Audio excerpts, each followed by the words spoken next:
all of a sudden it was like I grabbed this guitar, and because it's got all the mid boost stuff like that, you know, Yeah. you can dial in like, well, here I can do it on this one. This is the Tyler graciously made me a copy of this guitar. They felt it was time, I guess, and so it's basically the same guitar. But like, and you use Tyler's back. I mean, back. Oh, I've always had. Yeah, always had. Jim Tyler was the one who did this configuration of this guitar. Oh, okay. Yeah, this was a mint pristine '64 Strat, everything original, not a scratch on it, and he did that. So that was my relationship with Jim. Yeah. But so like for instance. So what? Yeah, what's all going on there? Well, okay, so what it is obviously this is tone right here. This tone right here is a mid boost. Oh. Volume. Each pickup, I'm pretty remedial in my description of these, but these tap pickups. Okay. Down is louder. That's what I say. Up is softer.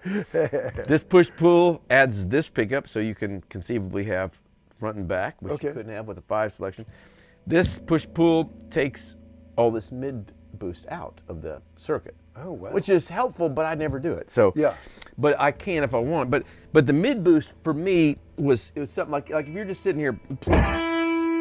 I have these Vertex, great little preamps. They're very subtle, but one is just a preamp. The other one is just a slight little. It's called the Ultra Phoenix. Slight little overdrive, like when you play a note, right? Crank on the Ultra Phoenix, and this is dime, so it's very subtle. Okay, so now if you can get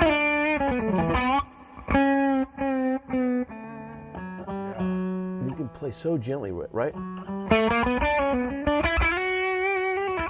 Right. So, but you turn this.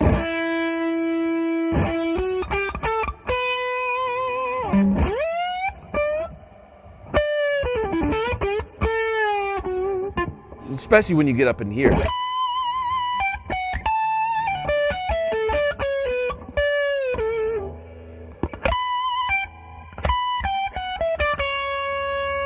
Wow. You hear the difference, right? Oh, I mean, yeah, just a little more saturation, because when you're down here, if you put this on, it's not too. It doesn't fart out, but as you get up the neck, you don't have to put in distortion pedals. Sure. Unless you want more of that 80s type shit that I do to cover up my imperfections.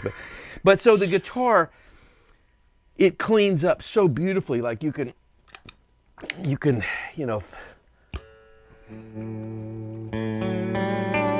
Oh yeah. Right? You hear that little bit of sheen on it. Oh yeah. And that was something that I also found out. This was the 80s sound, right? I mean, this is like chorus and delays everywhere. Right. When the mid boost is in the circuit and you have it down to 0, it adds this little top end thing that ended up paying for my mortgage. You know? That's what it was. So I didn't know anything about it at that time. And that's the secret sauce of this guitar. I mean, it plays great. Rich Rankin over at Tyler, what they did, I guess, out of a memorial for Jim, who was so ahead of his time, they just wanted to make a version of this, which we always thought was a '63, but it was '64. We find out, and they're marketing it with a Floyd Rose, like it was what I used to use. Okay. But what do you have on there? Was that the Wilkinson? Oh yeah. Yeah, this is thanks to Nashville. I didn't need a Floyd Rose anymore. Yeah.